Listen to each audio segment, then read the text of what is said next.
mucha gente me achaca el tema o me ataca con los accidentes, ¿no? Pensando que me va a entrar miedo, ¿no?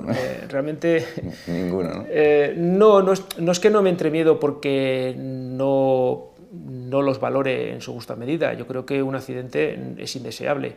Es simplemente porque mi formación está centrada esencialmente para evitar un accidente y para mitigarlo en caso de que se produjera. Es decir, gran parte de mi formación y de mi responsabilidad tiene que ver con evitar o mitigar los accidentes. Trabajo en una sala de control, dirijo la operación en una sala de control, desde hace unos años en dos, ASCO 1, ASCO 2. Soy el ayudante de jefe de turno, es decir, el segundo, digamos, de a bordo de la central durante mi turno, ¿vale?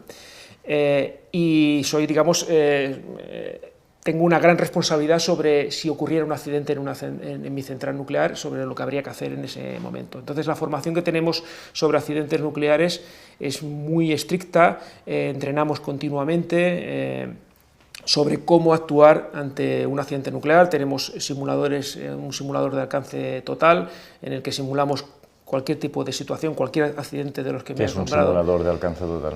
Es una réplica exacta de la sala de control, tan exacta como que todos los botones están en el mismo lugar, son la misma marca, mismo modelo, las sillas son idénticas, los teléfonos son idénticos, los ordenadores son idénticos, las dimensiones son idénticas, pero en lugar de estar detrás, de tener detrás una central nuclear, lo que tenemos es un gran ordenador, un ordenador muy potente, que simula cualquier tipo de situación operativa, tanto normal como anormal o como accidentes, ¿no? ¿Y una parte de vuestra vida laboral ocurre, al menos de la vida formativa, ocurre en esta Sí, en torno a mínimo 4 y a veces 5 semanas al año las pasamos en un simulador, entrenando toda clase de situaciones y luego, pues lógicamente, haciendo una poscrítica. Pues mira, esto no lo hemos hecho del todo bien, aquí hemos tardado en hacer esto, ahora vamos a repetirlo, vamos a probar.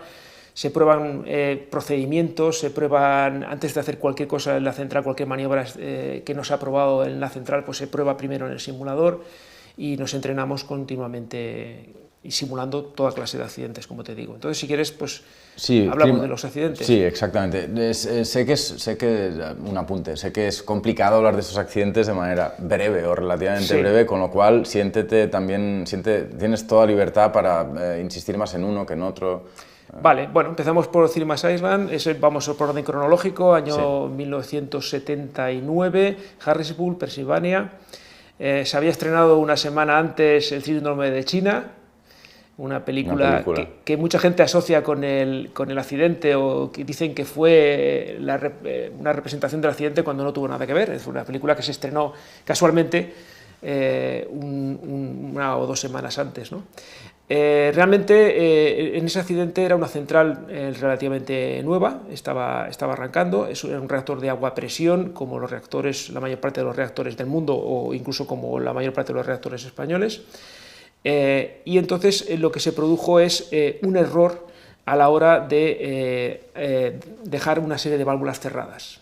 La central tuvo una parada y entonces tuvo que refrigerarse por un sistema que se utiliza para introducir agua y refrigerar el reactor, y esas válvulas estaban cerradas. El reactor empezó a calentarse, a aumentar la temperatura, y entonces se produjo la apertura de una válvula de seguridad, como la que tienen las ollas express, ¿vale? Esa válvula abrió, pero los operadores no supieron identificar que la válvula estaba abierta, y entonces tenían un sistema para suministrar agua alternativamente y lo interrumpieron porque vieron que realmente el agua estaba saliendo, parecía que estaba saliendo, pero en realidad se estaba vaciando. Vamos a poner un símil: si yo agito una botella de cava o de una bebida gaseosa, si yo abro el tapón, la bebida empieza a salir por arriba y aparentemente está llena, porque está llenando toda la botella, pero en realidad se está vaciando, ¿no? Pues una cosa parecida les pasó a ellos, ¿no? Cuando se quisieron dar cuenta, pues habían perdido gran parte del agua que refrigera el reactor, y entonces se produjo una fusión del núcleo. El núcleo se fundió, se derritió, fusión de fundición. Se derritió parte del núcleo, pero se quedó todo dentro de la vasija del reactor, no salió de la vasija. No hemos hablado de lo que es una vasija de un reactor nuclear. Perdón. La vasija del reactor es donde se produce la reacción nuclear en cadena. Tiene forma de cápsula, ¿vale? Un cilindro con una semisfera arriba y otra semisfera abajo, con la típica capsulita de plástico. y de unas dimensiones de unos 12 metros de alto por 4 de diámetro.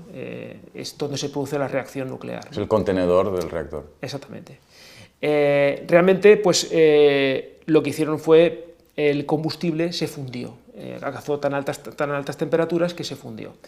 Pero, gracias a los sistemas de seguridad y a la pericia de los operadores, consiguieron que se quedara todo allí. El edificio de contención resistió. Las centrales nucleares tienen un edificio alrededor de todos los sistemas de seguridad y del propio reactor. Es un edificio que está preparado para resistir accidentes, incluso agresiones externas, impactos de aviones, por ejemplo.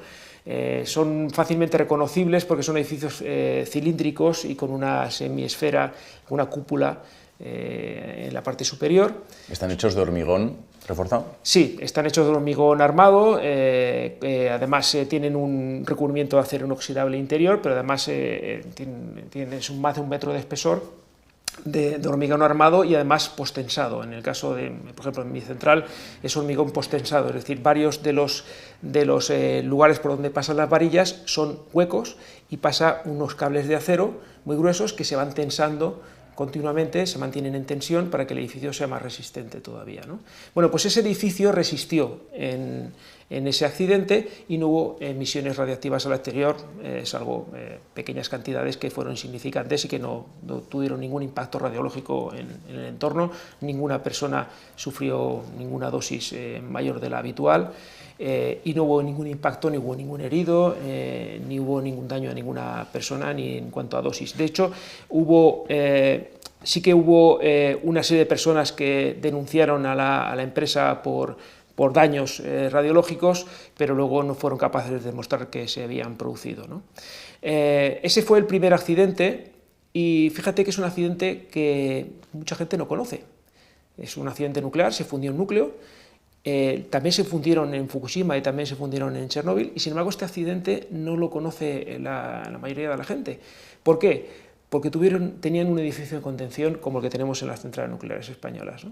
Ese edificio de contención es una enorme barrera de protección para la liberación de la radiactividad, de los productos de fisión. Con lo cual, lo explico muchas veces en la divulgación y también lo explico en mi libro, si Chernóbil hubiera tenido un edificio de contención, probablemente tampoco lo conoceríamos.